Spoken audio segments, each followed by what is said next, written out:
73व्या घटना दुरुस्तीसाठी ज्यांनी केंद्राच्या माध्यमातून पुढाकार घेतला ते स्वर्गीय राजीवजी गांधी यांच्या नावानं राजीव गांधी पंचायत सशक्तीकरण अभियान आपल्या संपूर्ण देशभर सुरू होत आहे।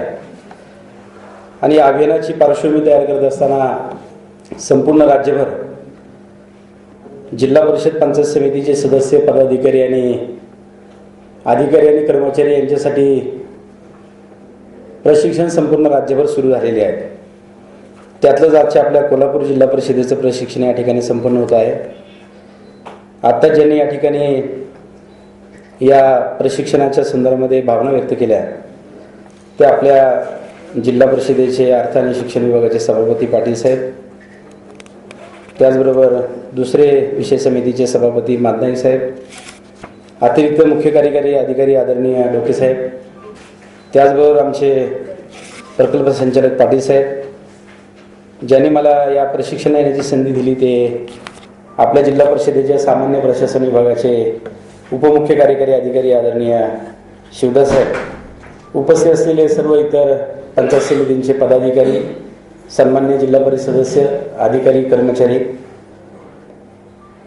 खरं तर हे प्रशिक्षण या अगोदरच व्हायला पाहिजे होतं, परंतु गेली 1.5 वर्ष या संपूर्ण राजीव गांधी पंचायत सशक्तीकरण अभियानाची पार्श्वभूमी तयार होते आहे। हे अभियान महाराष्ट्रामध्ये कसं राबवावं, कोट्यवधी रुपयाचा निधी केंद्राच्या माध्यमातून आपल्या राज्याला या अभियानामध्ये मिळणार आहे, पण आलेला पैसा फक्त आपण योजनांवरती खर्च करायला लागलो आणि लोकप्रतिनिधी प्रशिक्षित नसतील, नक्की या अभियानामध्ये आपल्याला काय ध्येय गाठायचं याची जर परिचय त्यांना झाला नाही तर मग हे अभियान जसे अनेक येतात त्यातलंच एक अभियान होईल। म्हणून यशदाच्या माध्यमातून या अभियानाची पार्श्वभूमी तयार होते आहे। या अभियानातले अतिशय बारकाईने काही गोष्टी टाकण्याचा नव्यानं प्रयत्न झालेला आहे आणि मागच्याच 15 या प्रशिक्षणाचं मॉड्यूल तयार करत असताना आम्ही 2-3 दिवस काही अधिकारी, काही लोकप्रतिनिधी एकत्रितपणानं बसून हा सगळा आराखडा तयार झालेला आहे। आजच्या प्रशिक्षणामध्ये त्या मॉड्यूलमधल्या सगळ्या गोष्टी घाईघाईनं प्रशिक्षण होत असल्यामुळे घेता आलेले नाहीत। बदलत्या काळामध्ये नवीन टेक्नॉलॉजीचा वापर करून अधिक आकर्षक अशा प्रकारचं प्रशिक्षण कसं करता येईल हे पुढच्या प्रशिक्षणामध्ये आपल्याला त्याचा अनुभव येईल। कारण या अभियानामध्ये दरवर्षी अधिकारी, पदाधिकारी आणि कर्मचाऱ्यांना प्रशिक्षण द्यावं असा अभिप्रेत आहे। त्याच्यासाठी निधी देण्याचं काम होणार आहे। वेगवेगळ्या विकास योजनांना या अभियानामध्ये पैसा आपल्याला मिळणार आहे आणि म्हणून हे अभियान अतिशय महत्त्वाकांक्षी अभियान आहे। त्याचा उपयोग आपल्या सर्व सन्माननीय पदाधिकारी आणि सदस्यांनी करून घेण्याची आवश्यकता आहे। माझ्यासमोर दिलेला विषय तुमच्यासमोर मांडत असताना आज ज्यांना आपण श्रद्धांजली अर्पण केली ते प्राचार्य PV पाटील साहेब, ज्यांच्यामुळे आमच्या अध्यक्षांना लाल दिवा मिळाला, ज्यांच्यामुळे अधिकचे अधिकार आपल्या पंचायत राज संस्थांना मिळाले, त्या प्राचार्य PV पाटील साहेबांचं काल निधन झालं आणि त्यांना श्रद्धांजली वाहण्यासाठी महाराष्ट्रातले अनेक लोक त्या भागात आले। खरं तर त्यांच्या अभ्यासाचा, बुद्धिमत्तेचा उपयोग ज्या पद्धतीने पंचायत व्यवस्थेने करून घ्यायला पाहिजे होता तो आपण करून घेतला नाही। बऱ्याच वेळा आपल्याच बुद्धिवान माणसांची किंमत आपल्याला नसते, परंतु जे काही त्यांनी मांडलं आणि समितीच्या माध्यमातून ज्या शिफारसी केल्या त्याचा हळूहळू का होईना त्या ठिकाणी उपयोग होतो आहे आणि त्या शिफारसी लागू होत आहेत आणि म्हणून त्यांचं स्मरण या निमित्तानं आपण निश्चितपणे केलं पाहिजे। यशवंतरावजी चव्हाण यांनी महाराष्ट्रामध्ये पंचायत राज आणत असताना जी काही स्वप्न पाहिली ती स्वप्न सत्यात उतरवण्याची जबाबदारी ही आपल्या नव्या लोकप्रतिनिधींची आहे। आणि म्हणून आज कोल्हापूर जिल्हा परिषदेचं प्रशिक्षण होत असताना खरं पाहिलं तर कोल्हापूर जिल्ह्याला एक वेगळा इतिहास आहे, विविधतेनं नटलेला भूगोल आहे आणि ज्याची अंमलबजावणी आपण खूप वर्षानंतर केली ती आरक्षण छत्रपती शाहूंनी त्यांच्या काळामध्ये आणलं आणि म्हणून त्यांचा आदर्श संपूर्ण देशभर घेतला जातो अशी ही पुण्यभूमी आहे। आणि अशा भूमीमध्ये जिल्हा परिषदेचं नेतृत्व करण्याची संधी आपल्या सगळ्यांना मिळालेली आहे। जिल्हा परिषदेची मिळालेली संधी पाहिली तर आपल्याला खूप तिचं महत्त्व वाटत नाही, पण बऱ्याच वेळा जिल्हा परिषदेच्या सदस्यत्वाचा कालावधी संपत येतो तर त्यावेळी आपल्याला बऱ्याच गोष्टी आठवतात की हे राहून गेलं, त्या समितीत आपण जायला पाहिजे होतं, ह्या बैठकीला जायला पाहिजे होतं, या अभियानात सहभाग घ्यायला पाहिजे होता, गावांचं प्लॅनिंग करायला पाहिजे होतं, केंद्राच्या योजना आपल्याकडे राबवायला पाहिजे होत्या, लोकसहभाग मिळवायला पाहिजे होता। अशा अनेक गोष्टी आपल्याला आठवतात, पण त्यावेळी वेळ गेलेली असते आणि वेळ ही कुणासाठी कधी थांबत नाही आणि म्हणून वेळेचा सदुपयोग आपण लोकप्रतिनिधी असताना जर करू शकलो आणि आपण ज्या लोकांच्या मतामुळे आपल्या जी राजकीय इच्छाशक्ती आली, ज्याच्यामुळे आपल्याला सभागृहात बसण्याची संधी मिळाली, लोकप्रतिनिधी म्हणून मान्यता मिळाली, त्या लोकांच्या अपेक्षा पूर्ण करण्यासाठी आपल्याला मिळालेल्या कालावधीतला एक एक दिवस, एक एक बैठक, एक एक विषय, एक एक योजना जर आपण समजून घेऊ शकलो नाही आणि ती जर कृतीत आणू शकलो नाही तर उद्याच्या काळात आपल्याला संधी मिळेलच असं नाही. फार थोड्या लोकांना सभागृहात पुढच्या वेळी संधी येण्याची मिळते.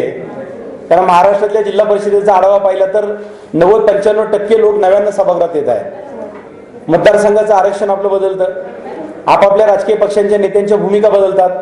नवीन चेहऱ्यांना संधी मिळाली तर आपल्या पक्षाचा उमेदवार निवडून येऊ शकतो म्हणून नव्या लोकांना संधी मिळते आणि म्हणून सभागृहामध्ये 90-95% लोक नव्यानं निवडून येतात. मग नवीन लोकांना शिकायला काही दिवस निघून जातात आणि शिकता शिकता आपली 5 वर्षाची मुदतही संपून जाते. काही लोक बारकाईने कामाला सुरुवात करतात आणि पहिल्याच 1-2 महिन्यामध्ये जिल्हा परिषद समजून घेतात. जिल्हा परिषद समजली तर फार सोपी आहे आणि दुर्लक्ष केलं तर 10 वर्ष जरी सभागृहात काम केलं तरी जिल्हा परिषद समजू शकत नाही.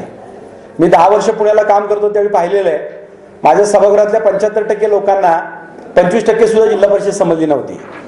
लोकांना असं वाटतं की आपल्या वाटेला आलेले निधी आणि 4 विकास योजना राबवल्या म्हणजे जिल्हा परिषद समजली, असं नाही. जिल्हा परिषद समजून घ्यायची असेल तर जिल्हा परिषदची व्याप्ती प्रचंड आहे. जिल्हा परिषदच्या एकूण योजना समजून घेत असताना जिल्हा परिषदचं प्रशासन समजून घेणं, जिल्हा परिषदच्या अनुषंगानं स्टेटच्या डिपार्टमेंटचा समन्वय राखून त्यांचाही उपयोग जिल्हा परिषदच्या माध्यमातून कसा करून घेता येईल, केंद्राच्या अनेक योजना ज्या आमच्या बैठकीला मंजुरीलाच येत नाही ते आमच्याकडे खेचून कशा आणता येईल, ज्याच्यामध्ये आमचा जिल्हा परिषद सदस्य म्हणून काहीच सहभाग नाही त्याही योजना आम्ही आमच्या गटामध्ये खेचून कशा आणू, या विषयानं काम करण्यासाठी अधिक सखोलपणानं, अधिक बारकाईनं आपण या व्यवस्थेकडे पाहण्याची आवश्यकता आहे.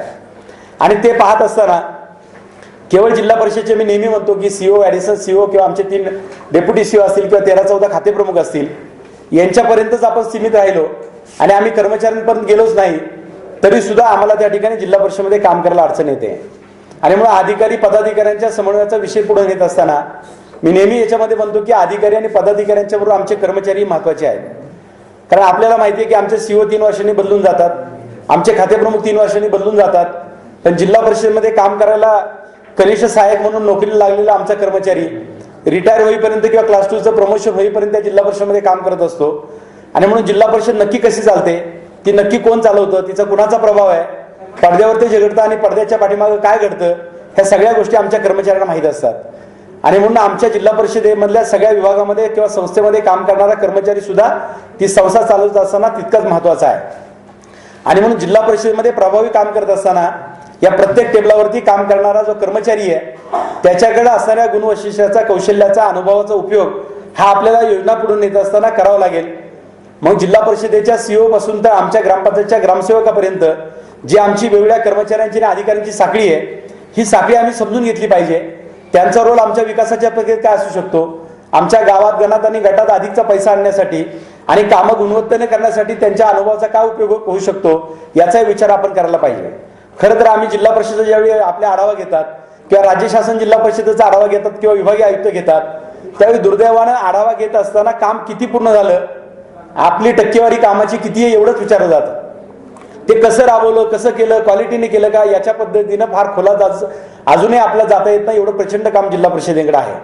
आणि म्हणून काम झालं का एवढं विचारलं जातं, काम कसं झालं हे फार कमी लोक पाहतात. पण जे काम कसं झालं हे बारकाईने पाहतात, गुणवत्ता आणतात, त्याच्यात काही नाविन्यता आणतात, नवीन मॉडेल आणतात, नवीन टेक्नॉलॉजी आणतात, त्यांचं वेगळेपण महाराष्ट्रात सिद्ध होतं आणि मग त्या संस्थांना वेगवेगळ्या अभियानामध्ये पुरस्कार मिळतात.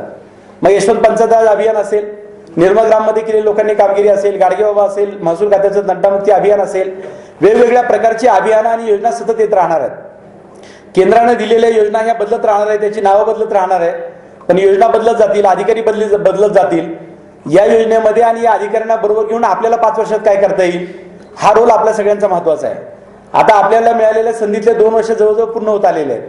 राहिलेल्या 3 वर्षामध्ये आपल्या मतदारसंघामध्ये आपल्याला कामं करायची आहेत. आज लोकांच्या अपेक्षा वाढलेल्या आहेत. पूर्वीच्या काळामध्ये पहिल्या निवडणुकीला आश्वासन दिलं, दुसऱ्या निवडणुकीला नारळ फोडला तरी लोक मतदान करायचे. 10-20 वर्षापूर्वी ती परिस्थिती होती. आज तसं राहिलेलं नाही. आज लोक सांगतात तुम्ही आज शब्द दिला, 7-8 दिवसात काम सुरू झालं नाही तर लोकांचा फोन येतो. त्याच्यात काही निधी कमी मिळाला की लोक पाठपुरावा करतात. पहिलं काम संपलं की दुसरं काम सांगतात. सरपंचाची भूमिका असते 5 वर्षात सगळीच कामं झाली पाहिजे. गावातल्या लोकांसाठी तुम्ही एक काम केलं तर लोक समाधानी आज नाहीत. गावातल्या लोकांना 100% कामही तुमच्याकडनं करून हवी आहेत. दुर्दैवानं लोकांना हे शिकवलेलं नाही की जिल्हा परिषद सदस्यांना कोणतं काम सांगावं. पंचायत समितीत कोणतं काम घेऊन जावं, आमदाराला कोणतं काम सांगावं, खासदाराला कोणतं काम सांगावं, गावाच्या सरपंचाचं काम सुद्धा लोक आपल्याला सांगतात, राज्याच्या मुख्यमंत्र्यांनी जे करावं तेही लोक आपल्याला काम सांगतात. जिल्हा परिषद सदस्य असा लोकप्रतिनिधी आहे की आमदार खासदारापेक्षा त्याचा लोकसंपर्क अधिक आहे. तो लोकांना सहज भेटतो, लोक त्याला भेटायला कधीही घाबरत नाहीत. रस्त्यातही आपली गाडी अडवतात आणि आपल्या घरापर्यंत येऊनही लोक आपल्याला भेटतात. पण त्या तुलनेनं काम करण्याचे अधिकार आपल्याला किती आहेत, उपलब्ध असलेला निधी किती आहे, दिलेल्या काही योजनांमध्ये आपण किती लक्ष घातलेलं आहे, अधिकार नाहीत ही आपली तक्रार आहे, पण दिलेले अधिकार सुद्धा आपण वापरलेले नाहीत ही एका बाजूने तक्रार आहे. आणि म्हणून आता आपल्याला याच्यामध्ये आपल्याला काही व्यक्तिमत्वात कौशल्य आणावी लागतील, काही वेगळ्या पद्धतीने या कामाला सामोरं जावं लागेल आणि आपल्या मतदारसंघामध्ये अधिकचा निधी कसा आणता येईल याचा प्रयत्न करावा लागेल. हा निधी आणत असताना केवळ आपण उंच उंच इमारती आणि गुळगुळीत रस्ते केले म्हणजे आपला विकास झाला आणि आपला मतदारसंघ विकासाचं एक मॉडेल झाला असं कधीच नाही. इमारतीची रस्त्यांची कामं होतच राहणार आहे, पण या इमारतीच्या रस्त्यांच्या भौतिक सुविधांच्या कामांच्या बरोबर आमच्या ज्या पंचायत राज संस्था आहेत या संस्थांचं बळकटीकरण कसं करता येईल. माझ्या काळामध्ये मी जिल्हा परिषदला काय स्थैर्य दिलं, माझ्या 5 वर्षाच्या काळामध्ये जिल्हा परिषद म्हणून मी काय केलं, माझ्या संस्थेला नावारूपाला काय आणलं, माझी पंचायत समिती डेव्हलप कशी केली आणि माझ्या मतदारसंघातल्या भौतिक सुविधांच्या बरोबर माझ्या मतदारसंघात असणाऱ्या ज्या विकास कामं करणाऱ्या ज्या 5 संस्था गावात प्रत्येकाच्या कार्यरत आहेत या संस्थांना न्याय देण्याचं काय काम केलं, या संस्थांचा कारभार लोकाभिमुख आम्ही कसा केला आणि हे करत असताना वेगवेगळ्या जाती धर्माच्या लोकांना आम्ही कशा पद्धतीने न्याय दिला, बीपीएलचे लोक एपीएल मध्ये किती आणले, लोकांचा आर्थिक स्तर आम्ही किती बदलला, लोकांच्या राहणीमानात किती बदल केला, याची जर गोळाबेरीज आम्ही केली तर त्याच्यामध्ये विकास ही कल्पना सामावते. केवळ इमारती आणि रस्ते केले म्हणजे समाजाचा विकास होतो आज असं कधीच नसतं. आणि म्हणून एकूण या सगळ्या अँगलला आपण त्या ठिकाणी विचार करायला पाहिजे. सभापतींनी ज्या गोष्टीचा उल्लेख केला की गेल्या वर्षापासून 12 बलुतेदारांसाठी योजना राबवायला शासनानं परवानगी दिली. यापूर्वीच्या काळामध्ये आपण डीआरडी मध्ये तर विचार केला होता, नाव्यानं मदत केली होती, परंतु आज शासन सुद्धा बदलत आहे आणि ज्या घटकांसाठी योजना नाही त्या घटकांना योजना करायला जिल्हा परिषदांना परवानगी देत आहे. अपंग कल्याणच्या कार्यक्रमाच्या अंतर्गत 3% निधी राखीव तुम्हाला ठेवावाच लागेल आणि तो एकूण बजेटचे तुम्हाला 3% द्यावा लागेल, याही संदर्भामध्ये शासन सूचना करत आहे. आणि म्हणून विकासाच्या कल्पना आता बदलत आहेत, या कल्पना आपण समजून घेण्याची आवश्यकता आहे. आणि म्हणून जिल्हा परिषद सदस्य म्हणून आता या प्रक्रियेत आपला काय रोल राहील हे आपण महत्वाचं आहे. आपण विषय समितीला महिन्यातून एकदा आलो आणि जनरल बॉडीला 3 महिन्यातून एकदा आलो म्हणजे आपण जिल्हा परिषदेमध्ये प्रभावी काम केलं असं होत नाही. दैनंदिन जिल्हा परिषदेच्या कामामध्ये सहभागी होत असताना आमच्या कर्मचाऱ्यांच्या योजनांच्या प्रत्येक टेबलावरती जाणं, सगळ्या विकास कामात सहभाग घेणं, आपण सभांची यादी बघितली तर तालुक्याच्या आपल्या पंचायत आपल्या जिल्हा परिषदेच्या गटाच्या प्रभाग सभेपासून आमच्या रुग्ण कल्याण समितीपासून सल्लागार समितीपासून तालुक्याची आमसभा, पंचायत समितीची विकास सभा असू देत, वेगवेगळ्या आढाव्याच्या सभा असू दे, इथपासून तर जिल्हा परिषदच्या होणाऱ्या एकूण सभा, मंत्रालयीन पातळीवरती होणाऱ्या सभा, विकास परिषदा, विकास सभा, विभागीय पातळीवरती होणाऱ्या सभा, या सगळ्या सभांमध्ये आमचे काय रोल राहतील हे सुद्धा आम्हाला तपासावं लागेल. नाही तर बऱ्याच वेळा मी बघतो की 50% सदस्य हे विषय समितीला आणि जनरल बॉडीला आले की जिल्हा परिषदेकडे फिरकत नाहीत. पंचायत समितीचे सभापती खरं तर तालुक्याचे प्रमुख आहेत, त्याने जिल्हा परिषदेमध्ये किती प्रभावी मांडलं पाहिजे, परंतु दुर्दैवानं महाराष्ट्रातले 35 ते 40% सभापती फक्त जिल्हा परिषदेच्या सर्व सभेमध्ये धोरणात्मक विषयावरती बोलतात, तालुक्याचा आढावा देतात, नाहीतर सही करून निघून जाणाऱ्या लोकांची संख्या अधिक आहे. विषय समितीमध्ये स्टँडिंग कमिटी आणि जिल्हा परिषदेची सर्वसाधारण सभेलाच आम्ही महत्व दिलंय. मग बांधकाम समितीमध्ये निधी मिळतो म्हणून बांधकाम समितीकडे लोक लक्ष देतात, शिक्षण समितीमध्ये काही कामं असतात म्हणून शिक्षण समितीला येतात, पण आपल्याकडे विषय समित्यांमध्ये बऱ्यापैकी विषय समिती अशा आपण करून ठेवल्यात की त्या सभापतीच्या दालनामध्ये सह्या करूनच होतात, सदस्य येतात सह्या करून आणि निघून जातात. पशुसंवर्धन कमिटीमध्ये कामच करता येत नाही लोकांची धारणा झालेली आहे. अर्थ समितीला आम्ही अनर्थ करून टाकलेलं आहे. अशा अनेक समित्यांकडे आम्ही दुर्लक्ष केलेलं आहे. खरं तर त्या समित्यांमध्ये ज्या पॉवर्स आहेत त्या समित्यांकडे लक्ष दिलं आणि त्या समित्या प्रभावी केल्या तर काय होऊ शकतं हे आपण पुढे जाऊन त्याचा विचार करू. पण ते करत असताना या समित्या प्रभावी करायच्या असतील, सभांचं कामकाज प्रभावी करायचं असेल आणि या सभांच्या माध्यमातून स्टेटच्या डिपार्टमेंटला सुद्धा आपल्याकडे खेचून आणायचं असेल तर आम्हाला अधिकाऱ्यांचा आणि कर्मचाऱ्यांचा समन्वय त्याच्यामध्ये अतिशय आवश्यक आहे. आम्ही जर उत्तम मैत्री जिल्हा परिषदेला करू शकलो, उत्तम सुसंवाद ठेवू शकलो तर जिल्हा परिषदा जे काम करू शकतात, जिल्हा परिषदेचा सदस्य मतदारसंघामध्ये जे काम करू शकतो ते आमदार खासदार सुद्धा करू शकत नाही. हे मी कृतीला तुम्हाला सिद्ध करून दाखवेल. माझ्या कामाच्या संदर्भात प्रेझेंटेशन बघितल्यानंतर तुमच्या लक्षात येईल. बऱ्याच वेळा लोकांना वाटतं आमदार खासदारचे काम करू शकतात, असं काही नाही. आमदार खासदारांपेक्षा आपण उजवं काम करू शकतो, पण दुर्दैवानं आमदार खासदार त्या कामाचं क्रेडिट ज्या पद्धतीने घेतात त्या पद्धतीने ते आपल्याला घेता येत नाही. अलीकडच्या काळामध्ये अनेक योजना आपल्याकडनं काढून आमदार मंडळी त्यांच्याकडे घेण्याचा प्रयत्न करतात. कारण कायदे मंडळ आणि विधिमंडळ त्याच्या हातामध्ये आहे, त्यांच्या हातामध्ये आहे. आणि आपण एकूण योजनावरती जो बारकाईने अभ्यास करायला पाहिजे तो आपण करत नाही. धोरणावरती आमच्या सभा चालत नाही. आणि म्हणून दुर्दैवानं त्या ठिकाणी अलीकडच्या काळामध्ये अनेक योजना, काल परवाच मी पेपरला वाचलं की आपली दलित वस्ती सुधार योजना ही आमदारांकडे जिल्हा परिषदेकडनं त्यांनी काढून घेतली. त्याला कारणही काही घडली असेल. एखाद्या राज्यातला आमचा पदाधिकारी चूक करतो, दलित वस्ती सुधार योजना राबवत असताना अशा पद्धतीने ती राबवतो की त्यांना वाटतं फक्त ही पैसा आणण्याचीच योजना आहे, लोकसंख्या किती आहे, पैसा किती आणला याची गोळाबेरीज होत नाही. अधिकारी त्या ठिकाणी दडपणानं बळी पडतात आणि एखादी चांगली योजना मग तिच्यामध्ये काही त्रुटी निर्माण झाल्या की योजना आपल्याकडनं काढून स्टेटला जाते आणि मग आपल्यासारख्या जिल्हा परिषद सदस्यांचं नुकसान होतं.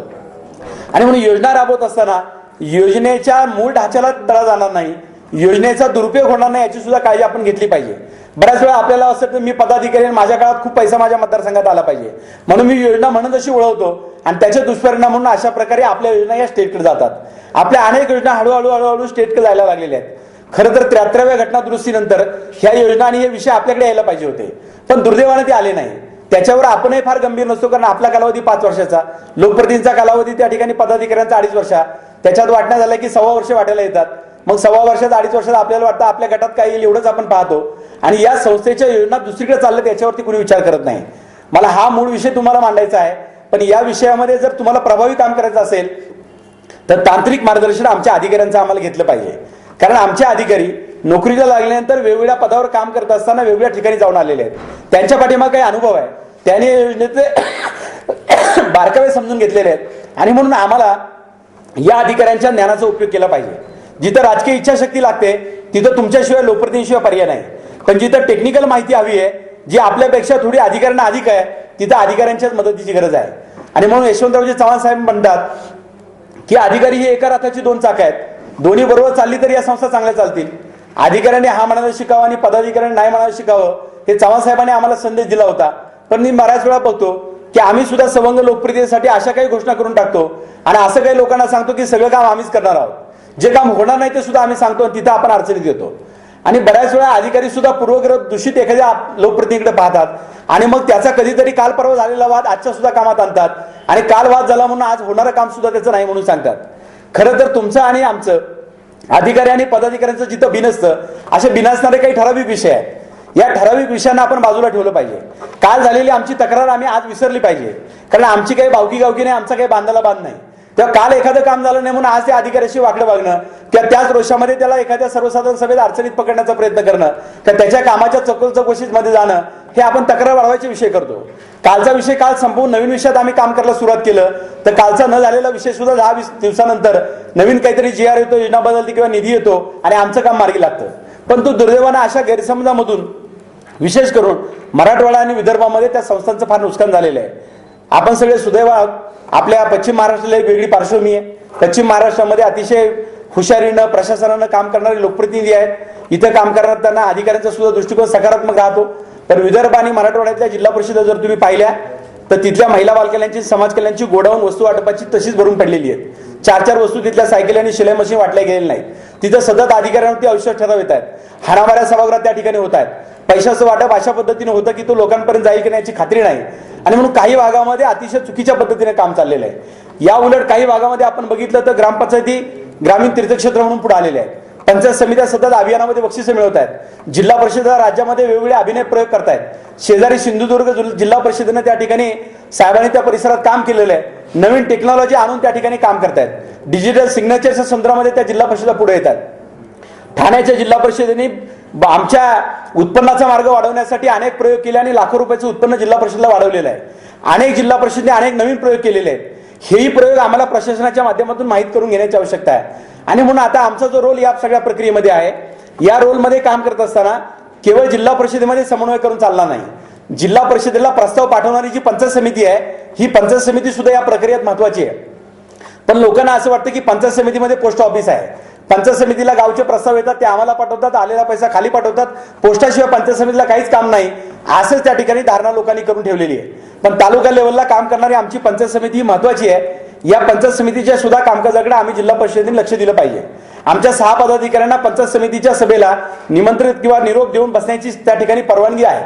पूर्वी आपण जिल्हा परिषद पंचायत समितीला एकत्र बसत होतो. आता फक्त सभापती आमच्या जिल्हा परिषदेला येतात आणि 6 पदाधिकाऱ्यांना पंचायत समितीच्या मासिक सभेला बसण्याचा अधिकार आहे. आता तो लोक किती वापरतात आणि किती कोऑर्डिनेशन करतात हा महत्वाचा विषय आहे. पण पंचायत समिती महत्वाची आहे आणि खऱ्या अर्थाने ज्या गावासाठी आपण काम करणार आहोत ते गाव सुद्धा अतिशय महत्वाचं आहे.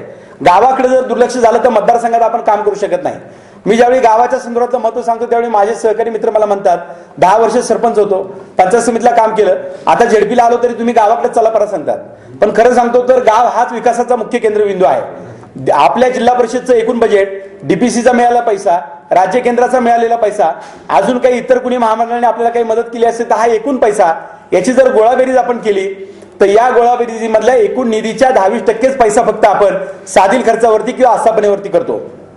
80-90% पैसा हा आपला विकास योजनांवरती आपण वापरतो आणि हा विकास योजनांवरती राबवलेला पैसा हा सगळ्या गावासाठीच आहे. म्हणजे मी नेहमी गमतीनं म्हणतो पाझर तलाव करायचा म्हणजे काय तो पंचायत समितीच्या ग्राउंडवर आम्ही करत नाही. शाळा खोली सर्व शिक्षा अभियानाची बांधायची म्हणून काय आम्ही जिल्हा परिषदेच्या 4थ्या मजल्यावरती बांधत नाही. जे काही विकासाचं काम करायचं ते गावासाठी करायचंय. मग गावासाठी करायचं असेल तर गावातलं प्लॅनिंग अतिशय महत्वाचं आहे, गावाचा आराखडा महत्वाचा आहे आणि गावाचा आराखडा जर महत्वाचा असेल तर गावामध्ये काम करणाऱ्या 5 संस्था, तिथे असलेले कर्मचारी, तिथे असलेले अधिकारी यांचा समन्वय जर आम्ही नीट केला तर तिथल्या तक्रारी पंचायत समितीला येणार नाहीत आणि त्या जिल्हा परिषदेला येणार नाहीत. मी काल सहज कर्मचाऱ्यांशी बोलत होतो. प्रश्नोत्तराचा तास आमचा 1 तासाचा आहे, पण आमचा प्रश्नोत्तराचा तास 3-4 तास चालतो आणि मूळ विषय पत्रिकेवरती आम्ही 1 तासामध्ये सगळे विषय मंजूर करतो. खरं तर धोरणावरती काम करत असताना विषय पत्रिकेला महत्व देऊन त्या विषयावरचे फायदे तोटे आम्ही तपासले पाहिजे, धोरण बदलण्याचा प्रयत्न आम्ही करायला पाहिजे, पण तो होत नाही. किरकोळ तक्रारींची चर्चा महाराष्ट्र